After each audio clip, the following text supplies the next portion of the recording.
Carbohydrates. Carbohydrates are now the really bad boys on the block, and the reason is that when we told all our patients to go onto low-fat diets, what happened? They went and transferred all the calories to carbohydrates.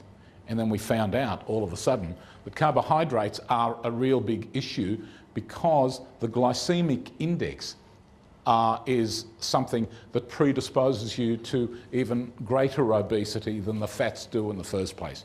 And there are reasons for that, and it's the way that we respond to glucose or to very refined carbohydrates. So what happens if we take in a high carbohydrate meal and it's carbohydrate that is highly refined? If the glycemic index is high, and the glycemic index is just an index of how quickly one particular carbohydrate food will make your blood sugar go up. It's not an indicator of health, it's just an indicator of the rise in glucose. That has a big impact on insulin, which then stops you from breaking down fat and increases the rate at which you deposit fat into the tissues. So you have to be extremely aware of the carbohydrates that you're taking in. And again, we may touch on that further. Proteins are very important and often underestimated and underrated. And the reason is that proteins should be a mainstay in your diet when you're trying to lose weight. But like all the other foods, there are good proteins and bad proteins, like there are good fats and bad fats, and good carbohydrates and bad carbohydrates. And there's a hierarchy of quality of proteins because most of them are actually very good in the sense that protein is very muscle sparing. There are two things in a diet that will actually help you preserve muscle, which, as I indicated before, is what you want. And they are, one, exercise. If you do exercise, that will help you to lose more fat and not lose muscle. And having proteins, and the right quality proteins, will also help you to maintain some of that good tissue that you want to keep behind, and you do. And we certainly found recently that if you have 30% protein intake in your diet, and I don't usually do percentages, but I'm just quoting a figure, that will increase the protein sparing of that particular diet, and therefore the muscle sparing that goes with it. One of the other areas I like to focus on a lot with my patients is alcohol and soft drinks, because it seems that most people forget that just because something is liquid, it also carries calories. I had a patient who came to see me, and we won't even talk about alcohol to start with. We'll talk just about other liquids that have got plenty of calories in them. One of my patients is someone who drinks about 10 to 12 cappuccinos a day. And he's been seeing me for a few weeks, and he's losing weight, but not nearly as much as I expect for someone like him who's over 100 kilo. You'd expect him to lose a lot more quickly. And one of the things that I do is go through all of these things, carbohydrates, explain my program, which I'll show you in a second, and get them to do a food journal. In other words, write down what they're eating every single day of the week, and then we go over it. And lo and behold, he wrote down the cappuccinos. And I said, well, you've never mentioned this before. Oh, I didn't think it mattered because it's only a drink. So I did the arithmetic for him, and he actually has hardly any sugar in it, and perhaps occasionally half a spoonful. And let me give you the news. When we do the arithmetic of how much that will help you gain in a year, we worked out that he's gaining 25 kilos a year just from the cappuccino.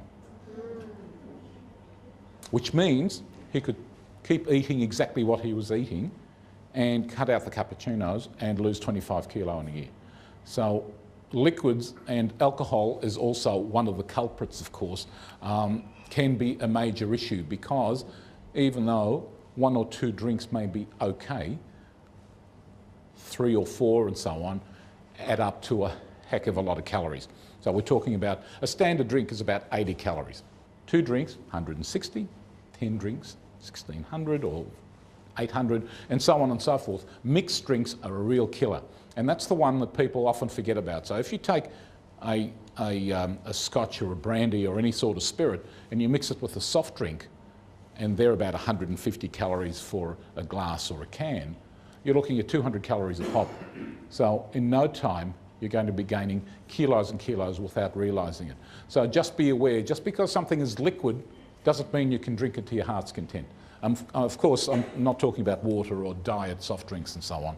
They will not help you gain weight. But remember, alcohol will not only help you gain weight because of the calories, but it will also decrease your resistance to eating food and give you that post-alcohol fat binge, the fact that you tend to drink a lot and all the fat's deposited into the tissues. Last but not least is portion size and energy density. And what's happened to us as a society is that we've become conditioned to having enormous portions.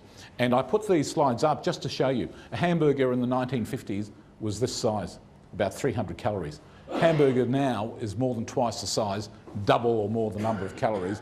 That's before you supersize any of these things. Pasta, another classic example, ordinary dish, these days, 2,000, double the size. Why? Because it's cheap, fat's very tasty, and therefore there's lots of fat always added into the sauce. And the size of the pasta doesn't matter, because as long as you feel you're getting value, it'll be there. So we've become conditioned to eating too much. Let's talk about exercise, okay? And believe it or not, when I show this slide to a lot of my patients, they identify with it.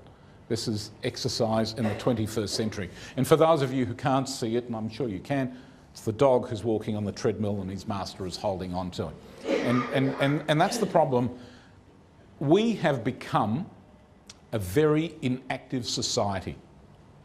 In the 1900s, in the early 1900s, the average person was doing approximately 15 kilometres a day worth of exercise in their work, in their activity and so on. The average office worker these days, and I know because we've done the research, does approximately 3 to 4 kilometres a day. They don't deserve to eat at night. The problem is they just don't burn enough calories, and that is a major issue.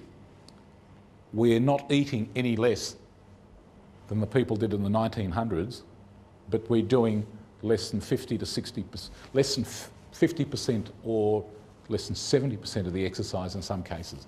So it's no surprise, or it shouldn't be anyway, that we are becoming an obesogenic society, a society where obesity is increasing at astronomical rates, and it is. The percentage of females who are overweight in this country is between 52 and 55%, and males it's about 67%.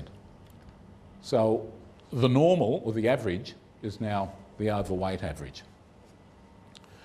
There's a gene called the thrifty gene. And the thrifty gene is a gene that goes with that. Remember I talked about the 30 to 50% of people who are prone to gaining weight very easily. The thrifty gene just means, and you'll all either be aware of it or know someone just like that, thrifty gene is a gene that allows you to extract more energy out of a morsel of food than your next door skinny neighbour who can just eat and drink whatever they want and never gain any weight. And it's true. There are people out there, the ones that you love to hate, who can eat anything but usually don't and never gain any weight. The others are the ones who gain weight by just looking at food, and they have the thrifty gene. They actually extract all of the energy. The thrifty gene is actually a good gene to have on the evolutionary scale, because whenever we go through a famine or disasters, they're the ones who are going to survive. And they're the ones who are usually feeding the sick and the poor in some of the West African countries we sometimes see on the news. The fact is that even though it's a survival factor for us in a society that's going through famines, in a supermarket society like ours, it's an absolute disadvantage. And if you have the thrifty genes, there are things that go with it, like energy wasting and energy conserving. Usually people who've got the thrifty gene are what we call energy conservers. They're people who actually walk and do things very slowly. I actually focus on this very much with my patients, because if you are an energy conserver and if you do have the thrifty gene, there are certain things that you can and must do in order to succeed in the long term. Because in order to win at weight, or give fat the flick as I like to call it, you actually have to change certain things in your metabolism and your personality.